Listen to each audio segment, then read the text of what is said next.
Halo everyone, di video kali ini saya berbagi tutorial untuk cara menjumper fuse baterai pada Oppo F11. Dan ini dia penampakan Oppo F11-nya, HP yang cukup populer di kampung saya, dan waktu itu harganya cukup mahal. Oleh karena HP ini sudah dipakai dalam waktu yang cukup lama, jadi wajar saja baterainya sudah bermasalah, dan cepat lowbat, kemudian mati-mati sendiri. Oke, ini proses bootingnya cukup lama, padahal videonya sudah saya percepat. Nah, teman-teman, HP-nya ada pola, jadi nggak bisa kita tes terlalu jauh. Yang jelas, menurut keluhan orangnya, HP-nya akan mati saat menerima panggilan atau digunakan untuk menelpon. Nanti sebentar akan kita coba. Oke, pertama-tama kita buka dulu untuk bagian backdoor atau casing belakang HP-nya ini. Dan teman-teman, di sini karena casingnya dilem menggunakan lem hitam, jadinya keras banget dan sangat sulit untuk dibersihkan. Teman-teman bisa lihat ini benar-benar kotor sekali. Bekas lem hitam guys.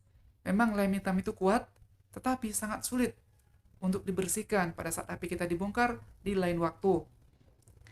Oke, lanjut lagi. Di sini langsung saja kita akan buka dulu ini untuk bagian tulang tengahnya teman-teman. Dan di sini baterainya itu saya rasa sudah agak bengkak. Kelihatan ya, agak bengkak begitu guys. Nah, kita buka dulu untuk bagian sidik jarinya. Jadi di sana ada fleksibel yang harus kita buka. Oke guys, di sini saya akan perlihatkan dulu nih ada bagian yang retak. Nah, sepertinya ini karena baterainya sudah bengkak. Oke, lanjut lagi nih. Kita buka dulu tulang tengahnya setelah baut-bautnya dibuka semua. Oke, kita geser, kita arsir seperti ini. Bukan digeser ya, tapi diarsir guys. Siap pinggir-pinggirannya. Nah, kemudian tulang tengahnya sudah terbuka. Dan sekarang baterainya itu benar-benar terlihat bengkak guys. Seharusnya dia rata. Nah, kalau baterai sudah kondisi bengkak begini, biasanya kalau di jumper pun dia tidak akan bisa berfungsi lagi ya. Maksudnya sudah nggak bisa normal lagi. Jadi tetap aja kita coba. Oke, kita buka dulu untuk bagian konektor baterainya seperti ini guys. Dan pastikan konektor tersebut bagian positifnya tidak menyentuh bagian mesin kita. Jadi kita amankan bagian konektornya, kemudian kita buka untuk bagian mesin baterainya atau mainboard baterainya. Kemudian fuse-nya ini akan terlihat. Kemudian di sini kita ambil sebuah pisau dan kita buka bagian plester yang menempel pada fuse tersebut agar bisa kita solder nantinya. Nah, ini dia untuk fuse baterai pada Oppo F11. Oke guys, ini dia untuk fuse-nya, dia posisinya seperti ini. Jadi dari kaki yang satu akan kita solder menuju kaki yang satunya lagi. Jadi istilahnya ini di bypass lah. Oke. Jadi itu dia teman-teman, fuse atau pengaman pada baterai Oppo F11. Dan langsung aja kita akan mulai proses pengerjaannya. Kita nyalain soldernya dulu, kemudian saya posisikan baterainya menghadap ke bawah seperti ini. Kita buat dia jungkir balik agar lebih mudah dieksekusi nantinya untuk bagian fuse-nya tersebut. Jadi teman-teman, di sini kronologinya baterai tersebut kan sudah lemah. Arus yang dikeluarkan atau tegangan yang dikeluarkan dari baterainya itu sudah sangat kecil sekali. Nah, di sini fuse kan fungsinya untuk memberikan pengaman pada baterai kita. Nah, arus yang kecil kemudian masuk ke pengaman lagi, akhirnya arus yang keluar dari baterai menuju ke mesin semakin lemah. Baterainya sudah lemah, kemudian masuk ke fuse lagi, akhirnya arus yang keluar dari baterai tersebut semakin lemah lagi. Dan itu yang menyebabkan HP kita mati-mati, terutama untuk aktivitas berat seperti panggilan atau misalkan rekam video. Oke teman-teman, di sini kita mulai untuk proses soldernya. Nah teman-teman, kalau misalkan rasanya belum rapi, dirapiin lagi sampai benar-benar kaki yang satu itu nyambung ke kaki yang satunya lagi. Oke, kita rapiin dia seperti ini. Nah, sekarang sudah rapi teman-teman.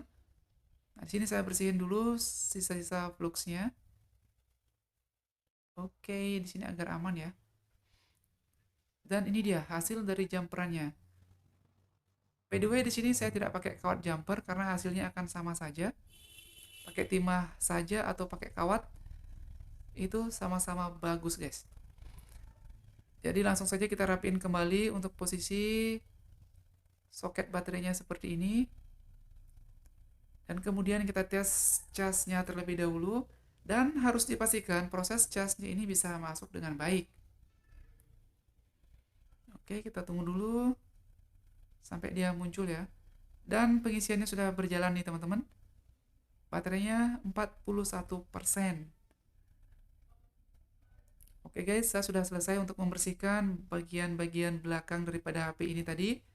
Bagian tulang tengahnya kayak gini guys. Lem hitamnya benar-benar banyak banget. Jadi sekarang saya langsung rakit saja. Pertama-tama pasang dulu bagian fleksibel sidik jari seperti ini. Kemudian kita pasang untuk pengaman soketnya. Itu biasanya sering banget lupa dipasang tuh. Padahal itu bagian yang cukup penting guys, sangat penting malah.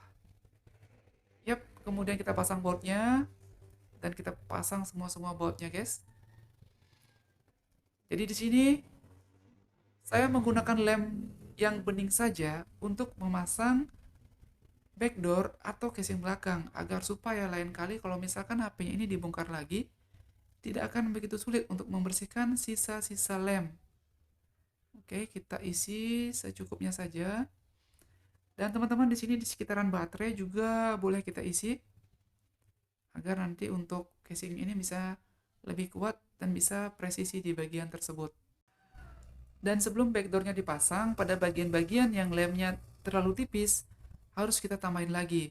Dan karena ini ya kondisi baterainya sudah agak bengkak, biasanya pemasangan casingnya ini tidak bisa presisi seperti aslinya guys. Oke, kita posisikan dia supaya pas. Kita tes semua tombol-tombolnya. Dan langsung saja kita isi karet seperti ini, sembari menunggu lemnya itu menjadi kering. Nah, ini HP-nya sudah saya cas sampai full 100%. Nah, kemudian teman-teman di sini HP-nya akan saya tes panggil karena tadi sudah dikasih untuk passwordnya sama yang punya. Oke, teman-teman di sini panggilannya sudah masuk. Jadi ini panggilan telepon biasa. Oke, panggilannya bisa masuk dan akan coba kita angkat dulu ya. Karena biasanya kalau HP ini menerima panggilan, dia itu akan langsung mati. Begitu kata pemilik HP-nya. Nah, sekarang sudah kita angkat teleponnya, tapi HP-nya tidak mati juga. Nah, artinya ini untuk proses jumpernya berfungsi, teman-teman. Oke, kita matiin dulu dan sekarang kita akan coba melakukan panggilan via WhatsApp.